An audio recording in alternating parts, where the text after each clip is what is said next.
Nako, sino itong Boy Epal na binakbakan ni Kiko Barsaga dahil sa panchichiks? Yes po, si Kiko Barsaga. Chick boy! Chick boy itong binanata ni Kiko Barsaga. Eto pa, gusto niyang maging cabinet secretary. Oh. Ito pa, clue. Natalo siya bilang senador. Tumakbo siya noong 2025 sa partido ni Bongbong Marcos. So, partida na yun sa partido pa ni Bongbong Marcos, incumbent, talo pa. Gusto maging secretary. Alam nyo kung sino tong Boy Epal na ito? Si Ben-Hur Abalos. Ay nako. Pababalikin pa bang sekretary yan? Alam nyo po ba, eto si Ben-Hur Abalos. Eto si Abalos. Naalala nyo yung bida program niya? Mamaya, puntahan natin yan. Eto si Ben-Hur Abalos. Eto ang isa sa pinakakulelat na naging sekretary ni Bongbong Marcos. Di umano. Nako. Kaya nga wrong move ka dyan, Bongbong Marcos. Wrong move ka. Wrong move ka. Ano ba credentials nito? Ha? Etong si Ben-Hur Abalos. Una, nakabalik ang droga nung panahon niya. Okay, di ba? Hindi lingid sa inyong kaalaman, meron pa nga biggest drug hole yan. May scandal pa nga yan dyan sa drug hole na yan. Alam naman natin ang istorya niyan. Nanumbalik ang droga nung panahon niya. At sobrang epal ng mamang ito. Sobra po. Naalala niyo yung bida program? Meron pa siyang pamaskot-maskot. Pambihira. Ano ka, basketball team? Kulang na lang. Ha? May mascot pa yung bida program niya. Kulang na lang, kumuha ka pa ng Muse.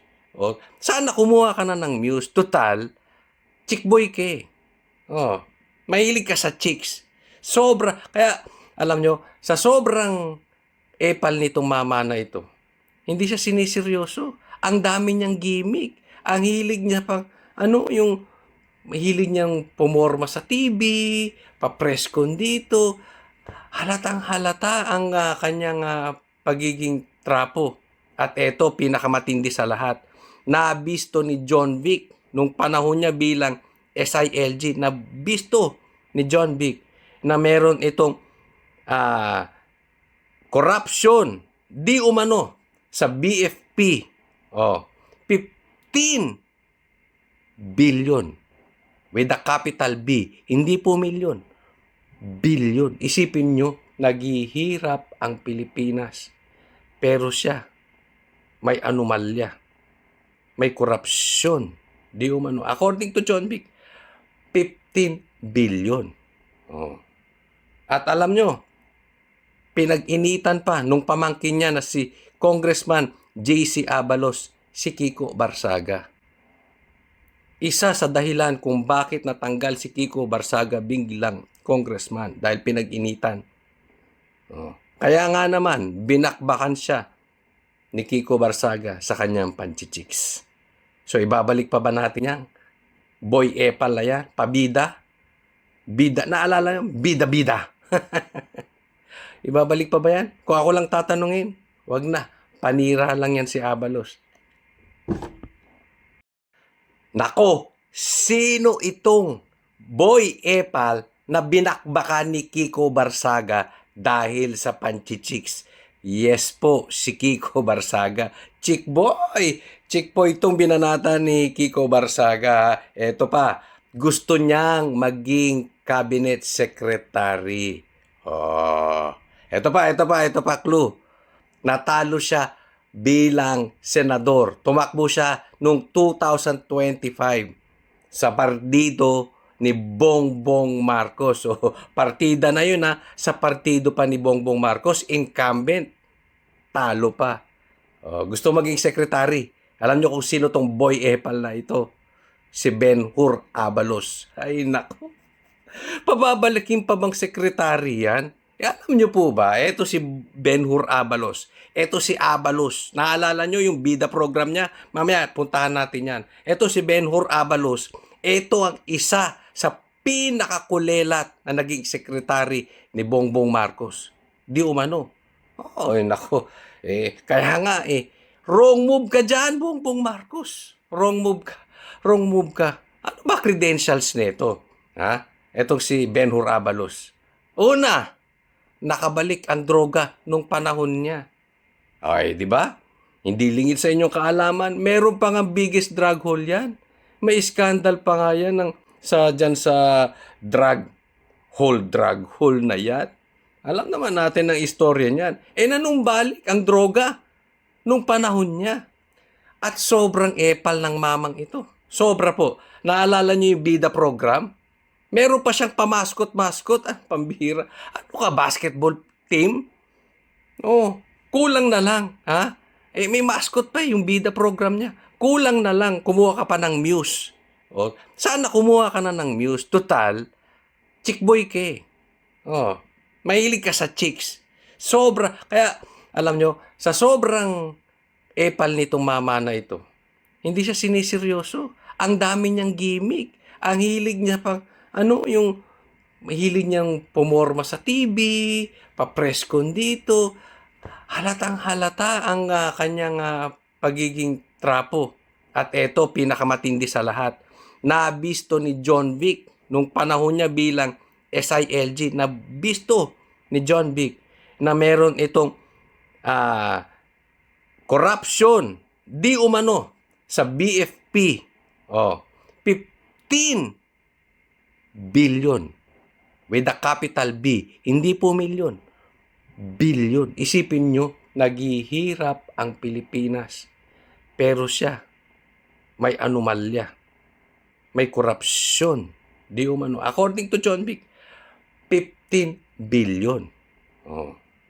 At alam nyo, pinag-initan pa nung pamangkin niya na si Congressman J.C. Abalos, si Kiko Barsaga. Isa sa dahilan kung bakit natanggal si Kiko Barsaga biglang congressman dahil pinag-initan. Kaya nga naman, binakbakan siya ni Kiko Barsaga sa kanyang panchichiks. So, ibabalik pa ba natin yan? Boy epal na yan? Pabida? Bida? Naalala yung bida-bida? Ibabalik pa ba yan? Kung ako lang tatanungin, wag na. Panira lang yan si Abalos. Nako, sino itong boy epal na binakbakan ni Kiko Barsaga dahil sa panchichiks? Yes po, si Kiko Barsaga. Chick boy! Chick boy itong binanata ni Kiko Barsaga. Eto pa, gusto niyang maging cabinet secretary. Ito pa, clue. Natalo siya bilang senador. Tumakbo siya noong 2025 sa partido ni Bongbong Marcos. So, partida na yun sa partido pa ni Bongbong Marcos, incumbent. Talo pa. Gusto maging secretary. Alam nyo kung sino tong boy epal na ito? Si Benhur Abalos. Ay nako. Pababalikin pa bang secretary yan? Alam nyo po ba, eto si Benhur Abalos. Eto si Abalos. Naalala nyo yung Bida program niya? Mamaya, puntahan natin yan. Eto si Benhur Abalos. Eto ang isa sa pinakakulelat na naging secretary ni Bongbong Marcos. Di umano. Nako. Kaya nga wrong move ka dyan, Bongbong Marcos. Wrong move ka. Wrong move ka. Ano ba credentials nito? Etong si Benhur Abalos. Una, nakabalik ang droga nung panahon niya. Ay, di ba? Hindi lingid sa inyong kaalaman, meron pa nga biggest drug hole yan. May scandal pa nga yan dyan sa drug hole na yan. Alam naman natin ang istorya niyan. Nanumbalik ang droga nung panahon niya. At sobrang epal ng mamang ito. Sobra po. Naalala niyo yung Bida program? Meron pa siyang pamaskot-maskot. Pambihira. Ano ka, basketball team? Kulang na lang. May mascot pa yung Bida program niya. Kulang na lang. Kumuha ka pa ng Muse. Sana kumuha ka na ng Muse. Total, chick boy ka eh. Mahilig ka sa chicks. Sobra. Kaya, alam nyo, sa sobrang epal nitong mama na ito, hindi siya siniseryoso. Ang dami niyang gimmick. Ang hilig niya yung hilig niyang pumorma sa TV, pa-presscon dito. Halatang halata ang kanyang pagiging trapo. At eto, pinakamatindi sa lahat. Nabisto ni John Vic nung panahon niya bilang SILG. Nabisto ni John Vic na meron itong corruption di umano sa BFP. Oh, 15 billion with a capital B. Hindi po milyon. Billion. Isipin nyo, naghihirap ang Pilipinas. Pero siya, may anomalya. May korupsyon. Di umano. According to John Vic, 15 billion. Oh. At alam nyo, pinag-initan pa nung pamangkin niya na si Congressman J.C. Abalos, si Kiko Barsaga. Isa sa dahilan kung bakit natanggal si Kiko Barsaga biglang congressman dahil pinag-initan. Oh. Kaya nga naman, binakbakan siya ni Kiko Barsaga sa kanyang panchichiks. So, ibabalik pa ba natin yan? Boy Epal na yan? Pabida? Bida? Naalala yung bida-bida? Ibabalik pa ba yan? Kung ako lang tatanungin, wag na. Panira lang yan si Abalos.